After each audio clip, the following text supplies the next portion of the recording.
guys, welcome to the Friday Waffle. If you're watching this on Friday, then I should hopefully be in the pub in Glasgow somewhere, so I'm actually recording this last night.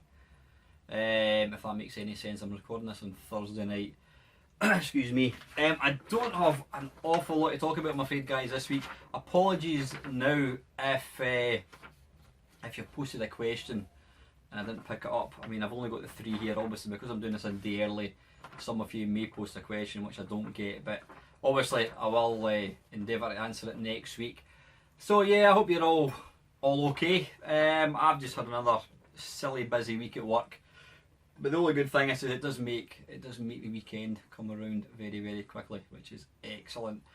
So yeah, what have I been doing with myself? I don't know if you've watched the video yet. I had an absolutely amazing, well, not my interview was amazing, but I had a really, really nice catch up with Gary Bracey of Ocean.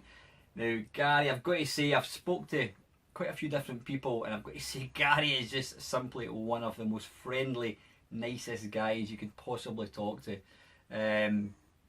Really nice guy, got an absolutely wicked sense of humour. I mean, I think we agreed it was going to be an hour, and it ran on for an hour and a half, and that was me kind of trying to cut it kind of short. You know, I think Gary would have continued to talk.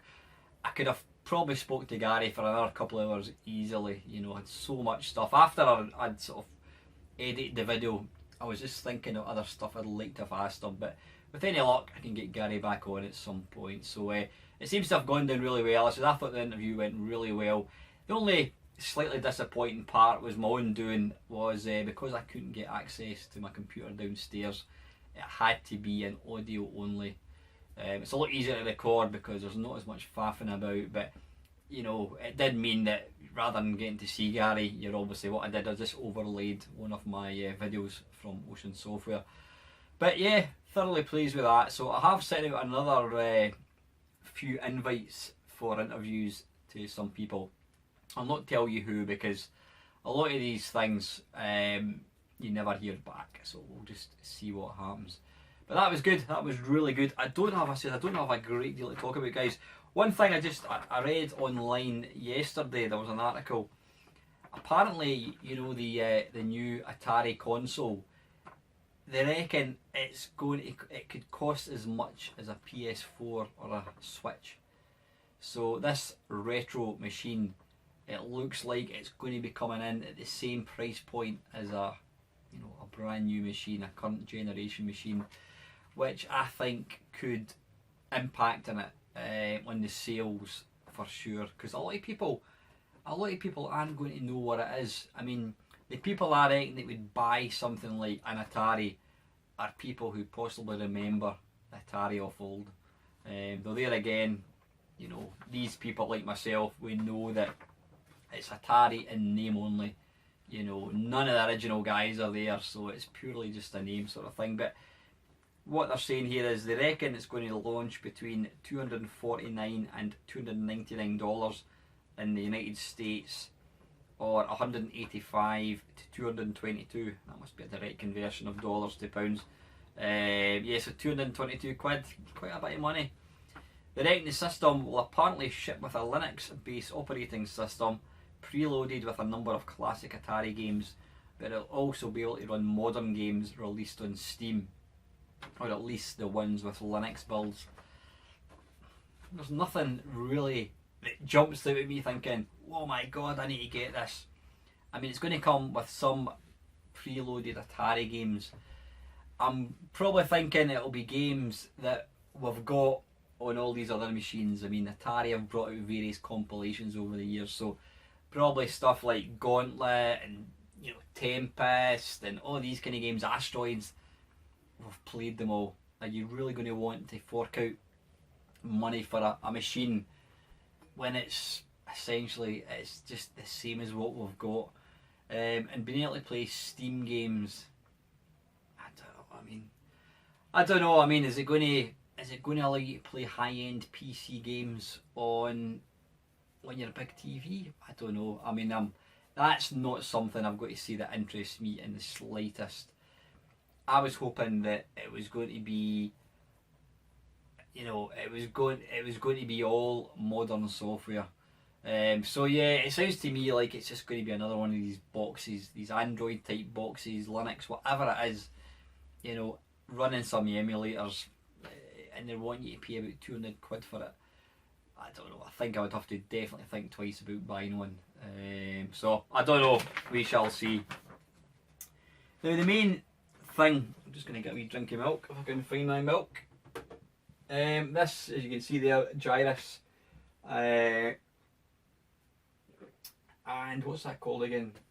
Demons Are Forever. That was one of the first demos on the Amiga that I ever got. I've got to say, I'll need to get my SCART thing sorted out, because I don't know if it's coming over on the camera, but the picture of that's pretty shit looking. Yeah. I just thought I would change it a wee bit, guys, rather than looking at me all the time. You've got something else to kind of look at. But yeah, the only topic I've got to talk about this week, apart from the questions, and I've called it handling the pressure of YouTube. Now, what do I mean by that? There's a channel, I'm not going to go naming who it is, you may well be aware. There's a channel that I follow, and sadly not sadly, but the person has decided to take a break from YouTube because they just need a way. Now this person, it's kind of twofold. I wasn't aware of this, but this person says that when they're on their YouTube, when they're making videos, they sort of portray a character. So it's not themselves, it's a character that they portray. And without going into too much detail, because it's not for me to say anything, but basically this person, the channel has started to attract some negative comments, and you know, but I reckon by and large the comments are very positive. But as we all know, anybody that makes a YouTube channel, that makes content, we are out there in the public domain. You know, anybody can watch my videos, so you've got to try and be quite thick-skinned. But I do feel sorry for this person. I'm sure they won't mind admitting, you know, they say that making videos does help them. They have a few kind of not issues as such, but they definitely find that YouTube does help them. But conversely, when you start getting negative criticism, Archie, stop it! I've got a dog that's cleaning itself. Stop making that noise.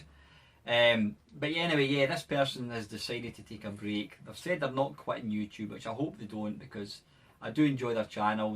They're probably one of the most creative and original channels I've seen. The amount of effort that the person puts into their videos is, you know, absolutely phenomenal.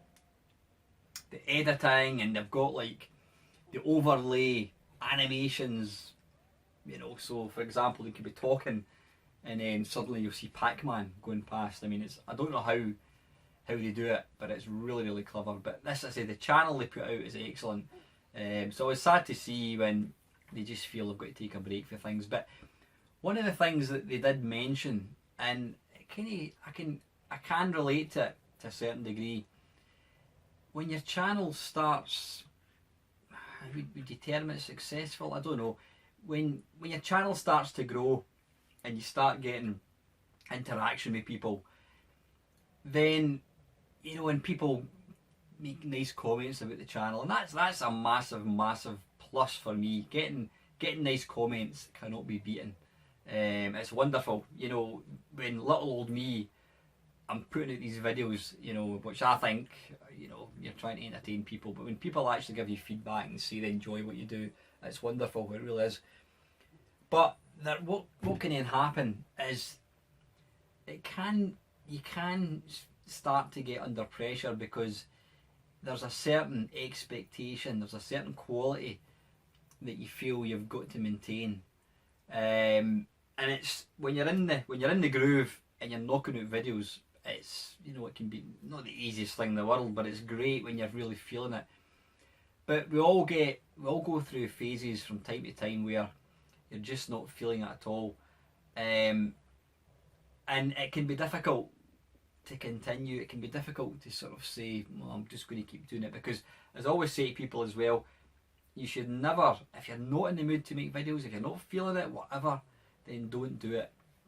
I mean, you know, maybe 6 months ago, a year ago, I can't remember when it was, I was going through a phase. In fact, it was before I started asking for questions for the Friday Waffle. I was just going, I was just going through the mill, not the mill. What am I trying to say? Just, you know, going through the normal process that I normally go through, talking about stuff.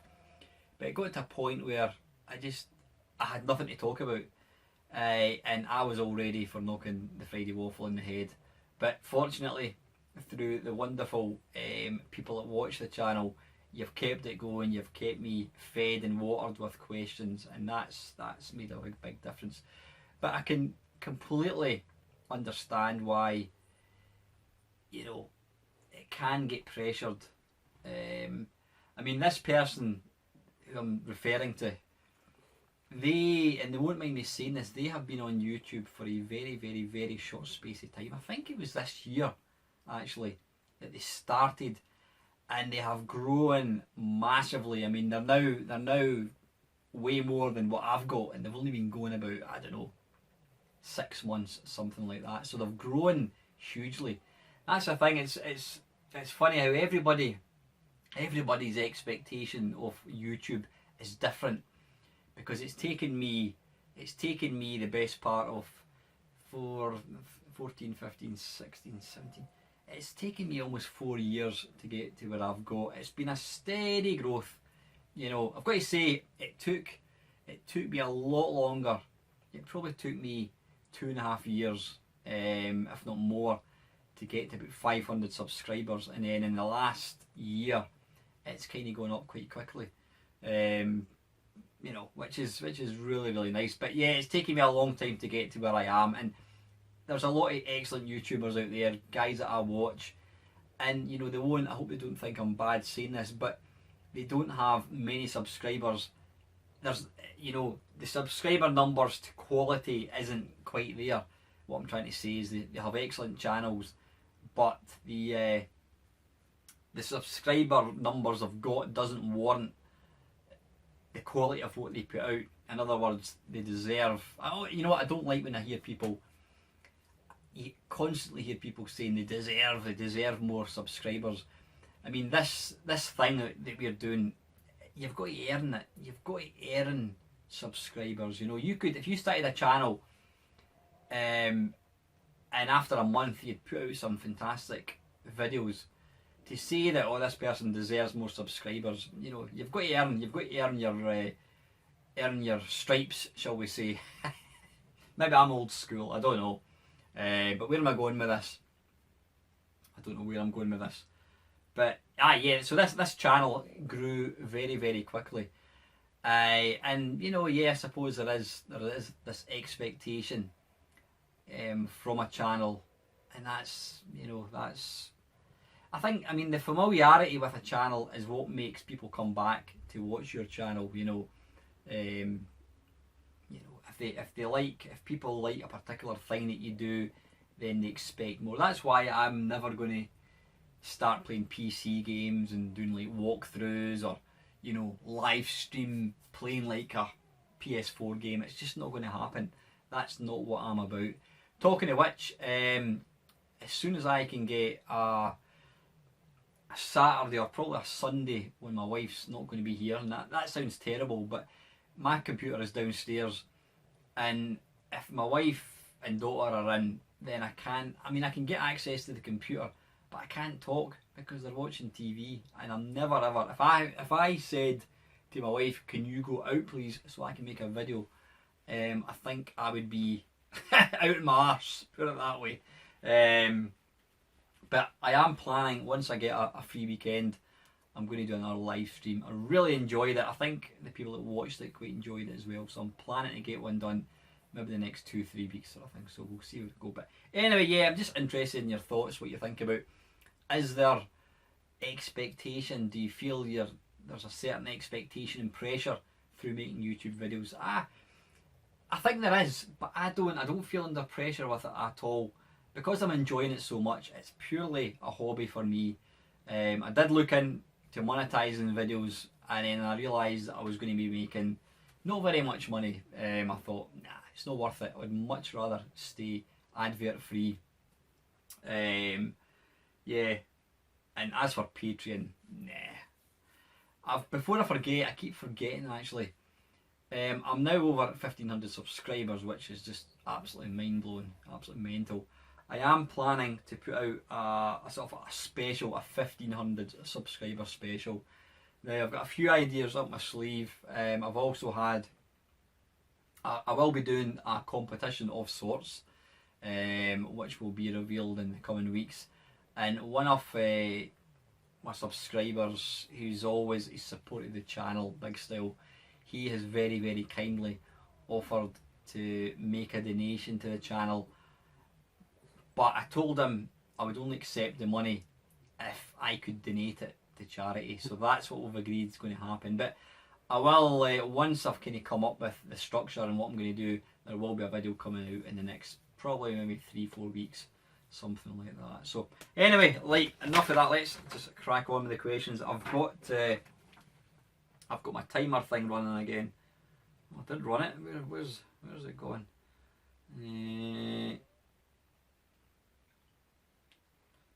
Where is it? I've got a timer hopefully. And I have completely forgot to start it. Twat. Right, I've got 25 minutes left. I can't remember, somebody was asking me, I can't remember who it was asking me, do I deliberately stick to 40 minutes for a waffle? The reason I do that is because I have got 40 minutes worth of space to record the video. If I want to go over 40 minutes, I need to go downstairs, take off what I've done, come back up. So I thought, nah, I think 40 minutes is more than plenty for anybody. So anyway, kicking things off, Dave's Retro Desktop. Thank you, Dave. Is there a piece of computing hardware or software that you had in your collection but for whatever reason you don't have today but wish you did? For me, it would have to be my Koala Pad drawing tablet. You know what, I absolutely remember the Koala Pad drawing tablet. I didn't have the tablet, but I had the software, and I can always remember drawing a picture of Bruce Lee. That was the first thing I did in it. You had to use, well, if you didn't have the tablet, that was for the Commodore 64 by the way, if you didn't have the tablet you could draw with a joystick. But have you ever tried drawing a circle with a joystick? That's I'll need to have a look at that actually, because I used to love Koala Pad, that's what it was called. But I said, obviously the tablet would make be much easier. Good question, Dave. Software or hardware? I mean, I could say, although I've got a Commodore 64, I've got quite a few actually. I think I've got 2 or 3. You know, I would love to have kept my original Commodore 64. I'd love to have kept my Commodore Amiga, my Atari ST, but you know what, I got rid of them. But the thing is, I've now got them back, so you know, an Amiga is an Amiga. Does it really matter that it's not the original one? I don't think so. There's only one piece of software, hardware wise, I can't think. You know what? Yeah, okay. About, when would it be? 3-4 years ago? In fact, it was 2014, so there you are, it'd be 3 years ago. In 2014, I had, maybe a year before that, I started buying the little LCD handhelds, you know, your Astro Wars, stuff like that. And I managed to get about, I think I got about 50 of them, and I got them for, you know, pretty good prices. There was a couple of them that cost maybe a wee bit more, but in the main you're maybe paying no more than £10. So I got them all, and they all worked, but the problem is lack of space. So they ended up in the loft in a box, unused. And then when I decided I wanted to get my mate to build me this, my MAME cab, I thought, how can I raise the money? It was going to cost me 400 quid, I think it was. So I thought, what can I sell? I mean, I really am, I hate selling things. What I'll do is I'll look at something, I think, I don't use that, I'm going to sell it. Then I go on eBay and I realise I'm going to get 20 quid for it or 30 quid for it. And I think to myself, I would much rather keep the thing than get 30 quid, because you'll just blow the money. But anyway, I built up a large collection of these LCD things, and I thought to myself, I wonder if I could sell these. So I went on eBay, had a look, and I think, you know what, it wasn't even eBay, it was Gumtree. and I think it was 150 quid. I think I priced them at like, it was like something like £4 each, which is just ridiculous. I maybe didn't have quite as many as 50, but I priced them at maybe £4 or £5 each. And a guy came along and he took the lot. It was like 150 quid, something like that. I got for it, and 3 years on, I've got to say, although I probably still wouldn't have anywhere to put them, I do miss having them. I do wish I'd kept them. But what's done is done. I'm never ever going to start trying to build a collection again. That would just be ridiculous, because I know for a fact that these go for a lot more money now. I mean, the thing is, probably if I'd sold them now, I could have probably doubled my money. But it's not the money point of view that it's. I do wish I had them. It'd still be nice to be able to go up to the loft, dig them down, and have a look at them. So I do regret that. But software wise, the only game that I sold that I wish I hadn't sold, but again I sold it because I was skint. I needed money, and it was Protector by Sean Kelly on the Vectrex. Now Sean is he's a very, very well known programmer on the Vectrex. He put out a game called Protector, and it's basically it's Defender. It is Defender. It's a wonderful game. It's an incredible conversion, really, really good. Now this was when you can, well, there's still people releasing games for the Vectrex. It was a limited edition. I think there was maybe 100 he made, and I got one of them, and it goes for silly money. I mean, I sold it, I think it was about 50 quid I paid for it, and I sold it for, I think it was maybe about £150, and I needed the money. I was skint. I thought, where can I get money from? What am I going to do? Let's sell this game, because wonderful game. I didn't really play it because it was too hard, but I sold it, and you just simply don't get them. It's one of probably the most collectible games for the Vectrex, and I don't buy games because they're collectible. I couldn't give two shits whether a game's collectible, whether it's worth 50 pence or £1,000. I'm really not interested.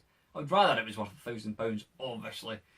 But anyway, yeah, it would have been nice to still have it. I can still play the game because, I've got one of these Vectra, what's it called? Vec cart. It's a flash cart thing for the Vectrex. But I've also got the Sean Kelly brought out a thing called Yet Another Space Invaders, and it's a single cartridge with the 2 games in it, so I can still play the game. But the actual game Protector, it came with its own overlay, kind of purpley I think it was. It had a really nice box, and it was really iconic. It had a kind of gold, I think it was gold or silver sort of logo across it. Really, really smart. So yeah, that software wise, that's probably the only bit of software that I sold that I wish I'd still had. It'd be nice to still have all my original computers, but I've got them back, and I do kind of wish I hadn't sold all the handhelds, but you know what, hey ho, these things happen. So yeah, thanks for the question, Dave. I do appreciate it, and welcome to the channel. I know you're quite I don't know how long you've been watching the channel for, but it's nice to get a question from you. Next one is Mr. Mark the Morose. Always love these names, by the way. Question for a future Waffle retro gaming chat. You mentioned game prices in your most recent Waffle. What's the most you paid for a game, either back in the day or in modern times? I remember that as a C64 owner, we always seemed to pay more than the Spectrum owners who bought the same game, and usually with no use being made of our machine strengths. Well, if you didn't watch the Gary Bracey interview, I put that to Gary. I said, could you tell me, Gary, why did Ocean sell games? Why were Commodore 64 games more expensive than Spectrum? And he said it wasn't Ocean that came up with this. It existed before Ocean started selling games, and he says it was basically because it went by the price of the hardware. The Commodore 64 was more expensive than the Spectrum, therefore people who buy it have more money and can afford to spend more on games. It was as simple as that. So on that basis, I guess the BBC would have been even more. I'll need to check that actually. But that was what it was. Basically, because the C64 was more expensive, then they figured that people could afford, afford to spend an extra pound, £1.50, whatever it was. So, yeah, there we go. What was the most I paid for a game? Now, as I've said quite a few times before, I don't, as much as I've got quite a good collection of games, I don't actually, how are we doing for time? I'm not sure. I don't collect games per se.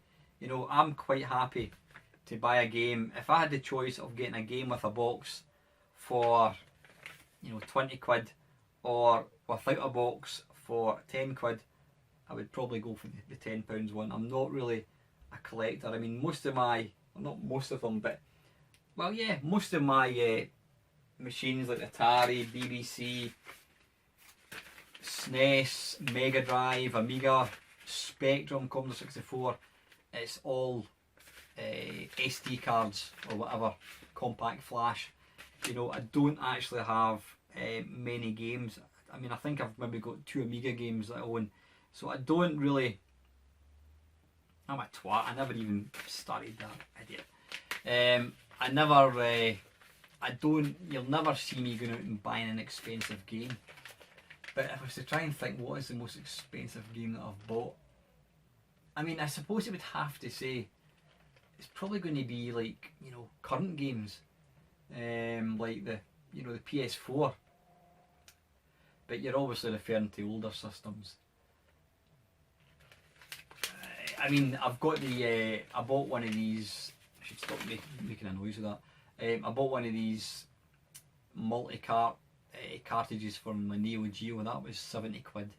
But as far as an actual game, a single game, I did buy the original Commodore 64 Elite on disc. That was only 15 quid. I don't really, because I don't go out and buy a game really, I can't think of any. Now, I mean, it would have to be the current consoles. It would have to be, the PS4, the Nintendo Switch. I'm just looking up there. I mean, I've got some homebrew games for Vectrex. Again, they weren't particularly a lot of money. They're maybe 20 quid, something like that. So no, I'm kind of a bit of a bore. I don't really have. I can't think of any standout game. The only the only game that I can think of, and it's not even a lot of money. I generally don't go and buy games, but the one game that I was wanting to track down for quite a long time, and I eventually did get it, was Gradius 5 for the PS2. I think I paid 25 quid for it, which isn't a lot of money, but I would never ever pay 60 quid for a game. I mean, we're talking about it, I think it was at last week's Waffle, how modern games now, they're coming out for 60, 70 quid, or even more, if you're getting like the season pass and that kind of stuff. But nah, I wouldn't pay. I think probably the most I would pay would be a current generation game, maybe 40 quid. I can't think of any game for an old system that I would pay big money for, because I don't collect games as such, so it's not something that really bothers me. Right, I've got 10 minutes, guys, to get through this. Anyway, Mark, thanks for the question, mate. Always appreciate it. And to finish this waffle off, probably slightly shorter than average waffle actually. Down the rabbit hole, Kev. Hi Alan, for the Friday Waffle. Remember you did a look at the Sega Dreamcast modded with a hard drive. Are there similar mods done for the Saturn? It's not a hard drive, Kev. It's an SD card. It's a piece of hardware and it's got an SD card in it. But I know what you mean. Yeah, there is one for the Saturn.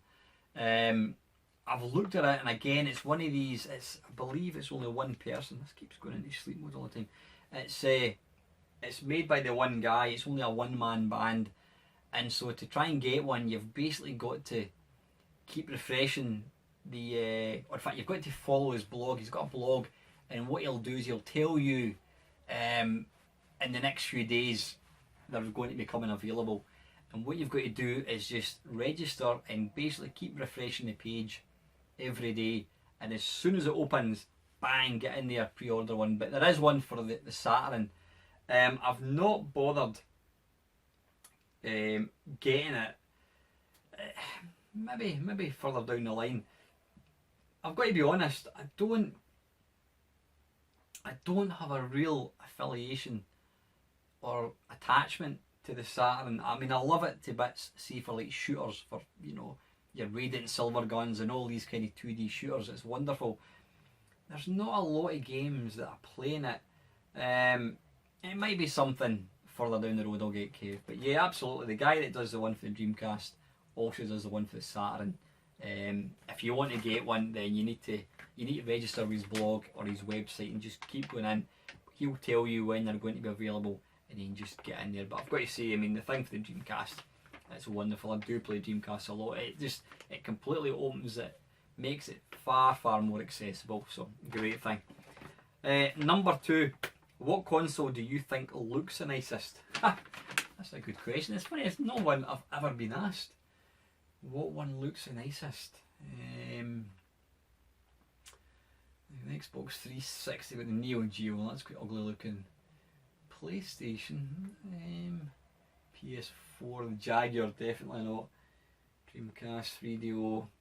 The Saturn is one ugly console, a big slab.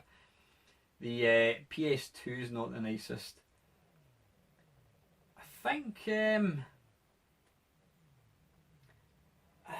out of the consoles that I own, in second place I'm going to go for the original PlayStation. There's something about it.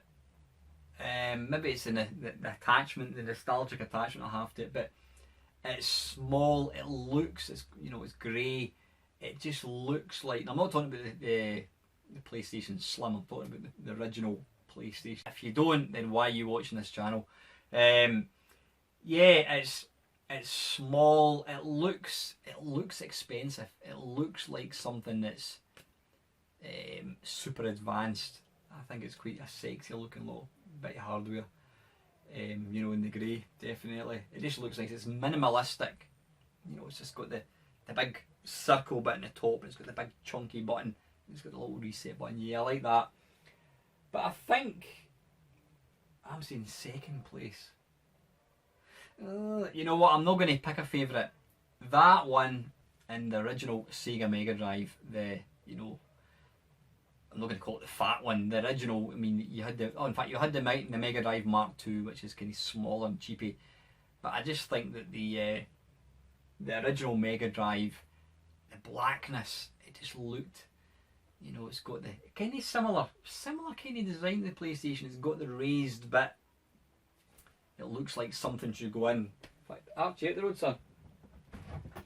Yeah, it's in there. It's got the. It looks like it would take a CD, but it looks nice. 16-bit. Is that what it says? Yeah, 16-bit and kind of gold letters, is it gold or silver lettering across the top.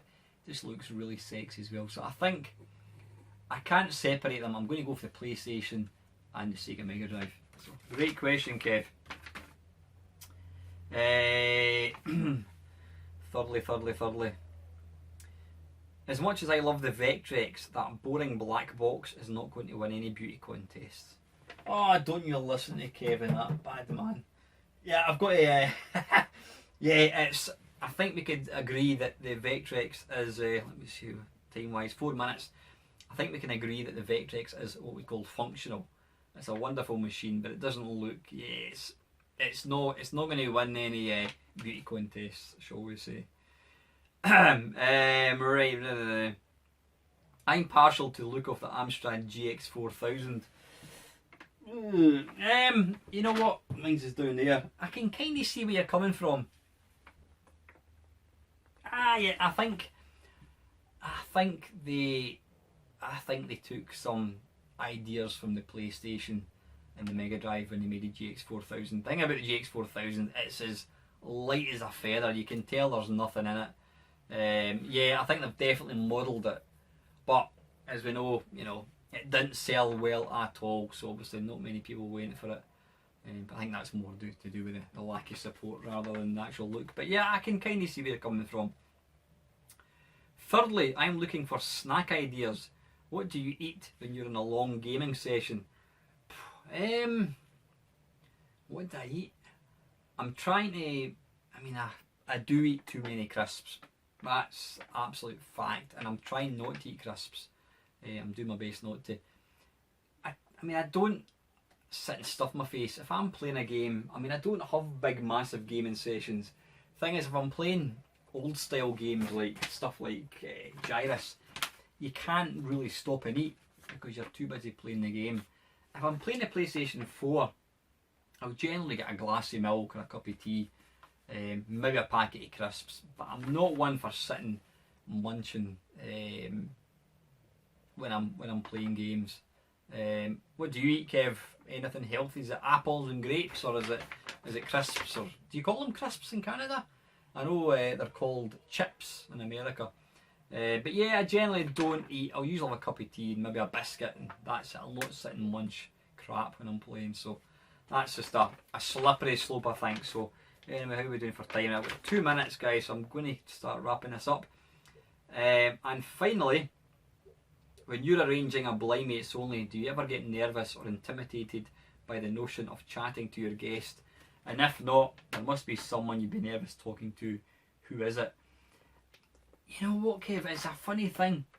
I always think I should get nervous. I think the only person I did get a bit nervous, and that's because he was a celebrity. He was on TV, and it was Dominic Diamond. He's on TV, so it is a wee bit, oh my goodness, you've seen this guy on TV. Everybody else, and don't get me wrong, after a couple of minutes of talking to him, I was completely relaxed.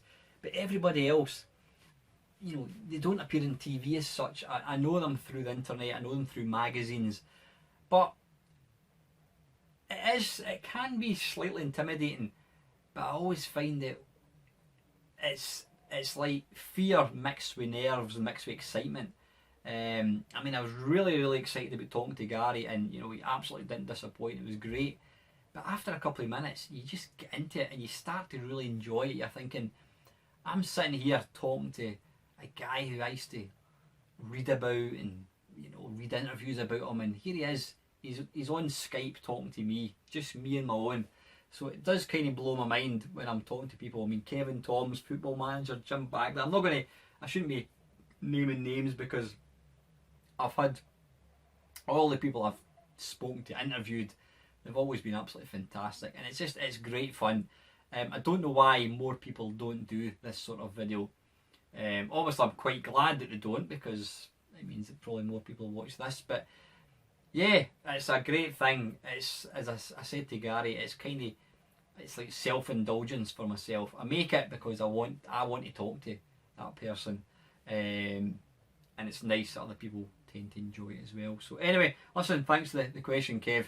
Thanks to Mark, thanks to Dave Retro Desktop. Appreciate you taking the time, guys. Thanks to everybody that continues to support the channel. My subscriber numbers is continuing to rise, which is just wonderful.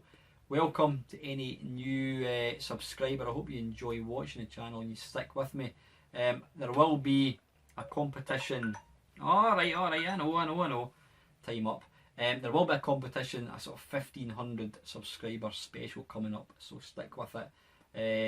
And finally, guys, thank you very much for watching.